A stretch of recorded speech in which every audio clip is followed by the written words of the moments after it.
dans cette dernière animation, on va toujours étudier le phénomène de diffraction, mais on a changé la forme de l'ouverture à travers laquelle va passer l'onde lumineuse.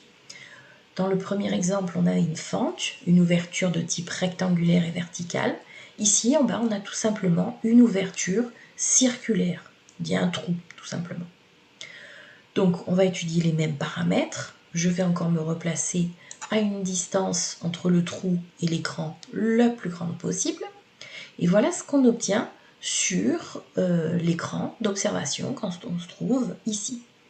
On retrouve une tache centrale de diffraction très très brillante, mais cette fois-ci, elle a la même géométrie que l'ouverture, elle est plutôt circulaire.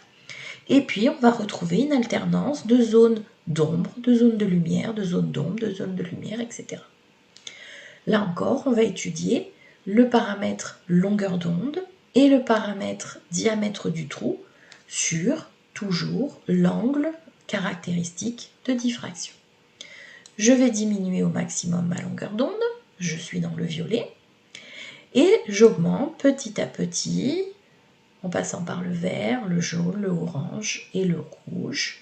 Là encore, vous voyez que si la longueur d'onde augmente, l'angle dans lequel on va observer le phénomène de diffraction de manière très intense, vous voyez ici une intensité énorme par rapport à ce qui se trouve autour, qui est une intensité très très faible, eh bien cet angle a augmenté en même temps que lambda.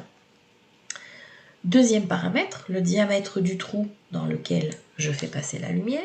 Si ce trou est tout petit, vous voyez que l'angle caractéristique devient très très grand.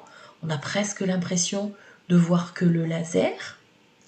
Et puis, par contre, si j'augmente petit à petit la taille du diamètre, eh bien, vous voyez que l'angle de caractéristique de la diffraction diminue petit à petit.